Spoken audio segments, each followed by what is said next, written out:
ঠিক আছে, আজকের ক্লাস শুরু করছি।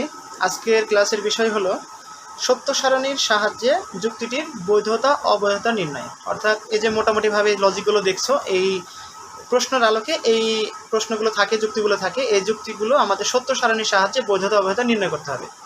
তো প্রশ্নটি কি থাকবে একটু ভালো করে বোঝার চেষ্টা করি।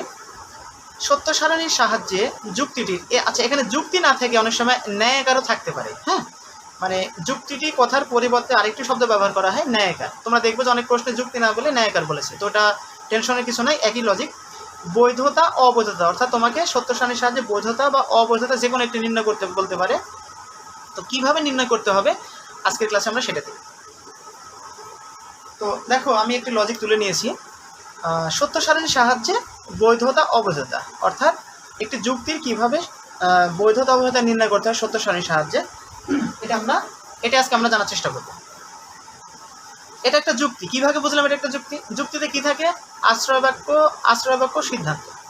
হ্যাঁ, অর্থাৎ এই আশ্রয় বাক্যের মাধ্যমে সিদ্ধান্তে আমাদের পৌঁছাতে হবে এবং এর ফলাফলটি দেখতে হবে সত্য সারণীর মাধ্যমে এই যুক্তিটি বৈধ না অবৈধ।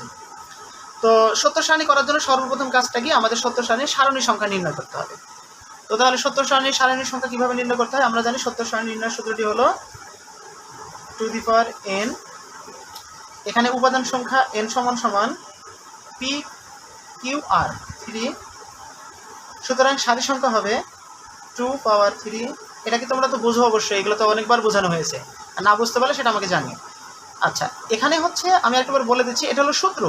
এখানে কিন্তু বাংলাতে লিখে থাকবে। হ্যাঁ, মানে আমার শিটে কিন্তু লিখে আছে যে আমরা জানি সত্য সারণী নির্ণয় সূত্রটি হলো টু দি পাওয়ার n। এখানে উপাদান সংখ্যা n সমান সমান 3। এখন n সমান সমান 3 কেন হলো? এই যে পি কিউ আর যতগুলো ইংরেজিতে বর্ণমালা থাকে লজিকের মধ্যে, সেটাই হয় n এর মান, মানে নাম্বার, মানে সংখ্যা। এখন এটা কি হলো? পাওয়ার আছে n, তার যে পাওয়ারের মান হলো 3, বেস হলো 2। তাহলে এখন 2 কয়টা আছে? একটা, দুইটা, তিনটা। এখন এটা ক্যালকুলেশন করলে কত হবে? একবারে ক্যালকুলেশন করে আবার 6 বলো না যেন। 2 দুগুণে 4, 4 দুগুণে 8, অর্থাৎ 8টি। এই 8টি হলো আমাদের মোট সারি। এখন আমরা একটি সারি বেশি নিব স্তম্ভের ঘরটি দেওয়ার জন্য। আমরা জানি তো সত্য সারণীতে কোনো সময় 2টা ঘর বেশি লাগে, কোনো সময় একটা ঘর বেশি লাগে। শুধুমাত্র এই লজিকের ক্ষেত্রে একটা ঘর বেশি, আর বাকি সব লজিকের ক্ষেত্রে 2টা ঘর বেশি লাগে। তাহলে আমরা সারিটা টেনে নিই।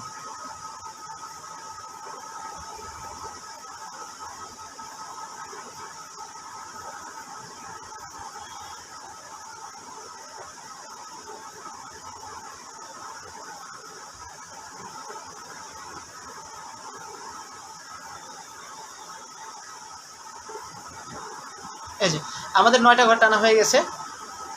তো এখন সর্বপ্রথমে আমাদের কাজ হলো সাজানোর নিয়ম কি? এখানে লিখবো আমরা সারি।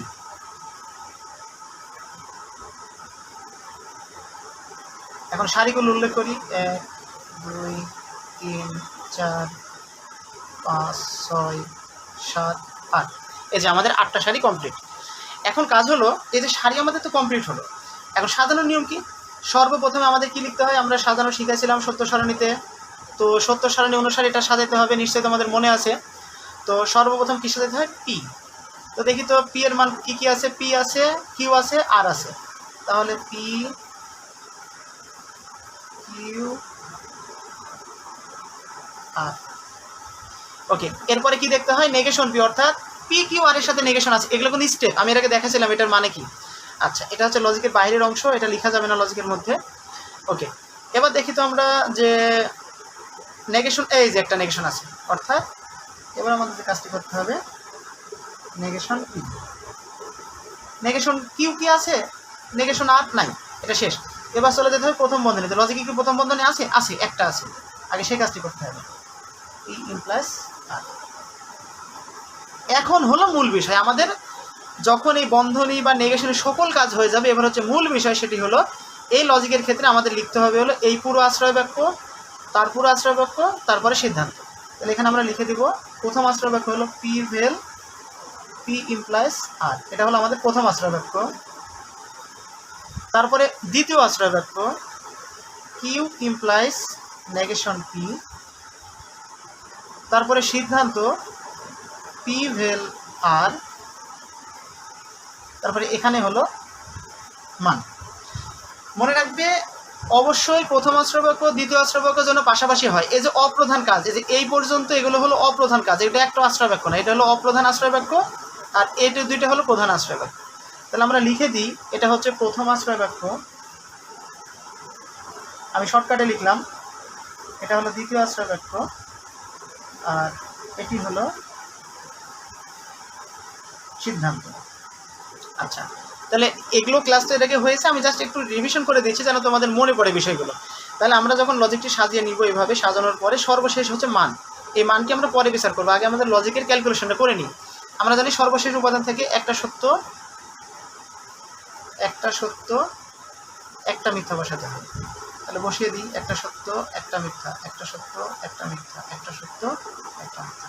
তার আগে কি ডাবল, দুইটা সত্য দুইটা মিথ্যা। এটা নিশ্চয়ই মনে আছে, সত্য সারণী ক্লাস যদি এটা বুঝতে না পারো আগের ক্লাসগুলো দেখো, এখানে ভালো করে ক্লিয়ার করে দেওয়া আছে। ওকে, তারপরে হলো দুইটা সত্য দুইটা মিথ্যা, এবার হলো চারটা সত্য চারটা মিথ্যা। আগের ক্লাসের মতোই ভুলটা হয়ে গেল। ওকে, চারটা সত্য চারটা মিথ্যা। এই যে আমরা চারটা সত্য লিখলাম, চারটা মিথ্যা। এখন নেগেশন মান উল্টায় যাবে, তাহলে নেগেশন মান টি আছে, তাহলে এফ হবে, এফ আছে তাহলে টি হবে। আমি ফার্স্ট করতেছি। ওকে, এরপরে চলে যাবে পি প্লাস আর। তাহলে পি প্লাস আর আমরা ইমপ্লাসের সূত্র কি জানি, পূর্বক সত্য অনুক মিথ্যা হলে মিথ্যা, বাকি সব সত্য। দেখি পূর্বক সত্য অনুক মিথ্যা আছে কিনা। এই যে পূর্বক সত্য অনুক মিথ্যা আছে, মিথ্যা লিখবো।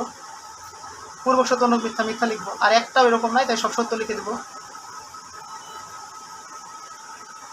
এবার পি ভেল পি প্লাস আর, এখানে কিসের কাজ করব, ভেলের কাজ করব, পি এর মান এবং পি প্লাস আর এর মান নিয়ে। তাহলে পি এর মান এবং পি প্লাস আর, এই যে এই দুইটা মান নিয়ে। কি মান, যদি দুইটা মিথ্যা থাকে মিথ্যা লিখবো, নাহলে সব সত্য। দুইটা মিথ্যা নাই সত্য, দুইটা মিথ্যা নাই সত্য, দুইটা মিথ্যা নাই সত্য, দুইটা মিথ্যা নাই সত্য, সবই সত্য হবে, কারণ একটা জায়গায় তো দুইটা মিথ্যা নেই। আমরা জানি ভেলের সূত্র যে কোনো একটা সত্য থাকলে সত্য হয়। ওকে, এর পরের কাজটি হলো কিউ ইমপ্লাস নেগেশন পি। তাহলে কিউ ইমপ্লাস নেগেশন পি, তাহলে সত্য মিথ্যা, তাহলে এটা অবশ্যই মিথ্যা।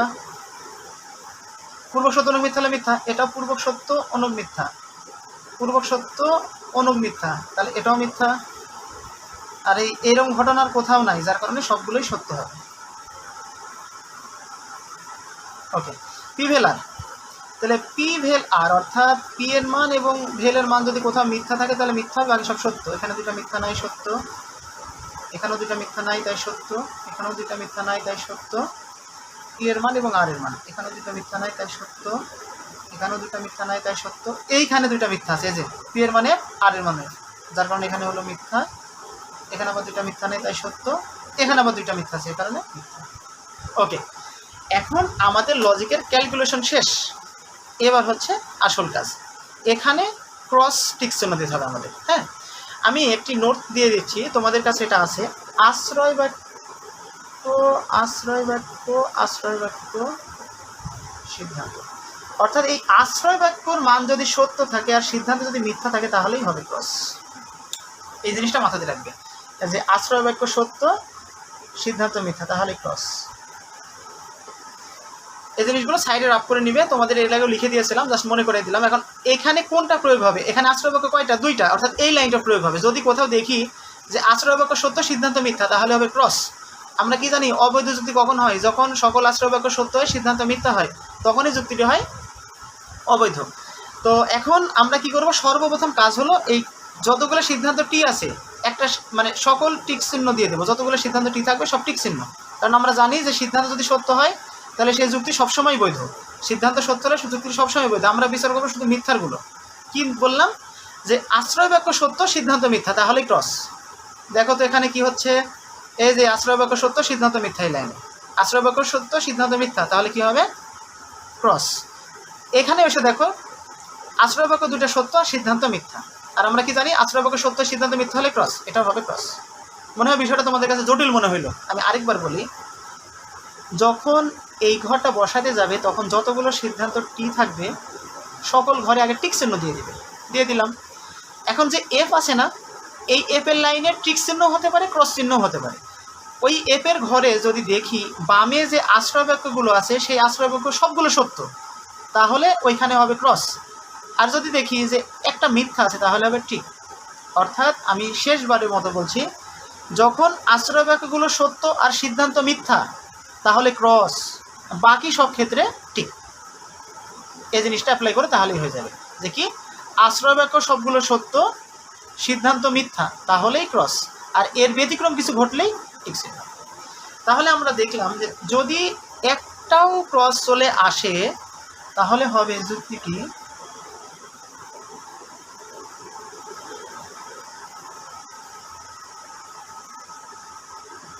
অবৈধ। যদি একটাও ক্রস চলে আসে, একাধিক হতে পারে, যদি ন্যূনতম একটাও ক্রস চলে আসে তাহলে অবৈধ। আর যদি সবগুলো টিক চিহ্ন হয় এই ক্যালকুলেশনটা করে তাহলে যুক্তিটি হবে বৈধ। তাহলে যেহেতু ক্রস চিহ্ন আসছে তার মানে আমরা বলে দেবো যুক্তিটি অবৈধ। অর্থাৎ এইভাবে আমাদের সত্য সারণীর সাহায্যে যুক্তির বৈধতা অবৈধতা নির্ণয় করতে হয়। হ্যাঁ, এই যে কোশ্চিন এখানে বাছাই করা কোশ্চিনগুলো রাখা আছে, এটা একটা মানে বোর্ড কোশ্চিনের শিট। দেখো এই 7 নম্বর লজিকটা তোমরা করার চেষ্টা করবে না, এই 7 নম্বরটা, কারণ 7 নম্বরটা 32 লাইন। যদি তোমাদের মনে হয় যে সময় পাবে খাতাতে করতে পারবে পুরো, এটা পরীক্ষাতে তেমন আসে না, এটা সংক্ষিপ্ত সত্য সারণীর লজিক। হ্যাঁ, এই বাকি লজিকগুলো সব প্র্যাকটিস করো তাহলে এটা পারবে। আর এই লজিকটি কিন্তু গ বিভাগে আসে। হ্যাঁ, এই লজিকটা গ বিভাগে আসে, তো এটা খ বিভাগে থাকে, গ বিভাগেও থাকে। তো ভালো করে মনোযোগ দিয়ে লজিকটি করতে হবে। আর যারা লজিকের অ্যাপ্লাই করতে পারো না, অনুমান বিধি প্রতিস্থাপন বিধি, তারা এই সত্য সারণীতেই ডিপেন্ড হও, কারণ এগুলো দিয়ে তোমাদের পাস করতে হবে। তো ঠিক আছে, আজকে আর ক্লাস বড় না করি, তোমরা ভালো করে পড়াশোনা করো আর বিভিন্ন সমস্যাগুলো আমাকে জানিও।